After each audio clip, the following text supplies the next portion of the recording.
2025 भर्तियों का वर्ष आज ही सुनिश्चित करें अपना सिलेक्शन और डाउनलोड करें तैयारी कर लो ऐप।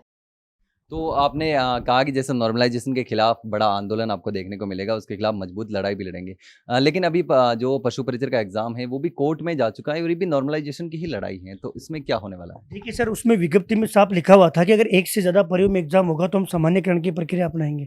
मुझे नहीं लगता किसी भी राज्य में या अपने स्टेट में मैं इन लड़कों के खिलाफ नहीं हूँ, लेकिन साहब हमारी जवाबदेही है। इनके अभिभावक जो हमें फॉलो करते हैं, ये पशु परिचर भर्ती में सिलेबस की विसंगति अकेले ने दूर करवाई, पद बढ़वाने वाला काम करके दिया। इनको मैं मंत्री साहब के पास लेके गया था 6 फरवरी को।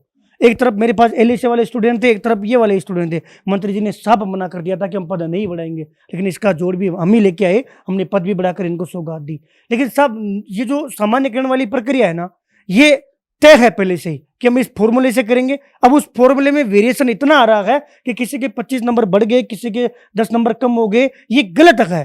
लेकिन अब किसके खिलाफ लड़ना चाहिए? एक काम तो अपना यह है कि सब चीज़ों को लेकर इस पर बैठ जाओ, सब इसी में सही करो। लेकिन जहाँ तक मुझे पता है, जहाँ तक हमारा अनुभव है कि ये पॉसिबल नहीं है। हाँ, क्योंकि पीड़ित को ये कहता है कि साहब हमें लड़ना तो चाहिए था। भाई साहब हम लड़कर बैठे हुए हैं। हमने पटवारी की जो अभ्यर्थी हैं वो आज डीवी में सेम केस है, डीवी में केस चल रहा है, वो युवा नहीं लड़ रहे साहब। उससे जितने भी एग्जाम के सीईटी में सामान्यकरण नहीं हुआ था, किसी के 10 नंबर कम हुए, किसी के 12 नंबर कम हुए। लेकिन चूंकि हमेशा क्या होता है कि प्रदेश का युवा गुमराह होकर केवल स्वार्थ को चुनता है। आज जो एक जिसके 130 135 नंबर है वो क्या कहेगा, मैं क्यों रहूं? अगर वो ये सोचे ना कि मेरे साथ तो गलत हो गया, अब किसी के साथ गलत नहीं होना चाहिए। ये है साहब न्याय। न्याय का मतलब ये है कि जिसने गलत किया वो तो एक्सेप्ट कर ले, और जिसके साथ गलत हुआ वो इस चीज को स्वीकार करके कि सच्चाई क्या है उसका भरोसा कायम रहे। ये है न्याय। आज कर्मचारी चेंबर ने किया, सचिव साहब ने एक्सेप्ट नहीं किया कि गलत है, किया है। क्या अध्यक्ष साहब ने एक्सेप्ट नहीं किया कि गलत है, किया है। क्या हम एक्सेप्ट नहीं करें कि गलत है? क्या मीडिया एक्सेप्ट नहीं कर रही? विनीत जी आप अपनी आत्मा से बताओ, आप एक्सेप्ट नहीं करोगे कि गलत है। लेकिन न्याय क्या हो कि जिन्होंने किया वो एक्सेप्ट कर रहे हैं, और जिनके साथ हुआ है उनको भी एक्सेप्ट करना पड़ेगा और उनका भरोसा कायम रहे। यही न्याय है। और भरोसा कायम कब रहेगा? जब वो ये कहे कि हमारे साथ जो हुआ है ना, आने वालों के साथ नहीं हो। आज पटवारी वाले अगर वो उस समय ये कह देते कि साहब पटवारी में जो हुआ है ना आगामी भर्ती में नहीं हो, तो क्या पशु परिचर में हिम्मत थी कि 6 परियों में एग्जाम हो जाती? क्या पशु परिचर में इस सिस्टम की हिम्मत थी कि ये सामान्यकरण की प्रक्रिया हो जाती? क्या ये फॉर्मूले से सामान्यकरण संभव था? नहीं था। संभव क्यों हुआ? क्योंकि हमने अवसर दिया। अब मैं कह रहा हूं पटवारी एग्जाम है, 2 पारी में 3 पारी में करवा, कोई बता दो, जब फिर इसमें सामान्यकरण करवा देना। वीडियो बढ़ती है इसमें करवा देना, नहीं होगा साहब, क्योंकि सब इंसान है। बद्धे कहीं युवा सोशल मीडिया पे अध्यक्ष साहब को नेगेटिव बोल रहे हैं, लेकिन सब अगर अध्यक्ष साहब एक्सेप्ट नहीं करते तो मैं भी आपके साथ खड़ा होता। लेकिन न्याय और अन्याय की परिभाषा हमें समझनी पड़ेगी। और जिन युवाओं के साथ गलत हुआ है, मैं स्वयं कह रहा हूं, अगर माननीय न्यायालय से 0.1% भी आपके साथ न्याय होता है ना, तो ये सबके लिए एक्सेप्टेबल है।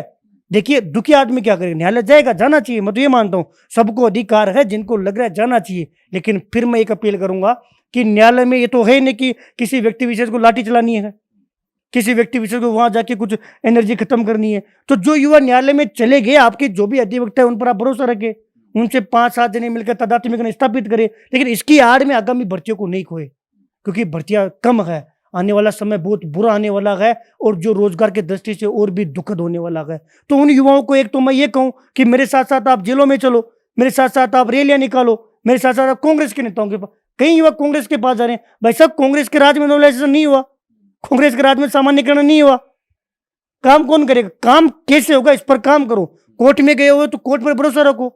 आपके जो एडवोकेट है, आपके जो तथ्यात्मक जो स्वरूप है, उन पर प्रूफ पे आप विश्वास रखो, और आगामी पटवारी, वीडियो, चतुर्श्रेणी सहित तमाम भर्तियों की तैयारी करो। वरना पटवारी भर्ती का एग्जाम्पल देख लो। क्योंकि मैं झूठ बोलूंगा विनीत जी, तो वो झूठ लौट कर मुझे इसका जवाब देना पड़ेगा। आज महिला आरक्षण का इसी मंच पर, इसी कुर्सी पर बैठ के मैं सच्चाई बोल रहा था, और उस समय माननीय मुख्यमंत्री जी 22 जून को हमारी वार्ता हुई थी। मुख्यमंत्री जी ने कहा था कि लेवल 2 में तो उस दिन सकारात्मक समझौता हो गया था। लेवल 1 में सीएम साहब के कुछ पक्ष थे, उन पक्ष को हमने सुना। सुनने के बाद हमने निवेदन किया कि साहब जिस प्रकार तर्क देखिएगा कि आप, कई युवा कहते हैं कि उसको वार्ता में नहीं लेके गए। सब आपके पास सिस्टम होना चाहिए कि आपके पास तर्क क्या है, आपके पास सामान क्या है, संसाधन क्या है।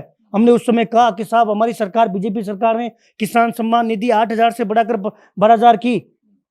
तो 12,000 जो सम्मान निधि की, तो 12,000 एक साथ नहीं बढ़ा रहे हो, टुकड़ों में बढ़ा रहे हो कि इस साल 2,000 बढ़ा दिया, फिर 2 साल बाद में फिर 2,000 बढ़ा दिया।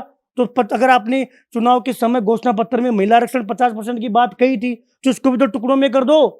तो इससे क्या होता कि कम से कम इस बार जो युवा बीएसटीसी कर बैठे हुए थे, उन युवाओं को भी फायदा मिल जाता। पिछली थर्ड ग्रेड में 43% महिलाओं का सिलेक्शन हुआ है और इस बार 40% पे तो सहमति बन रही थी।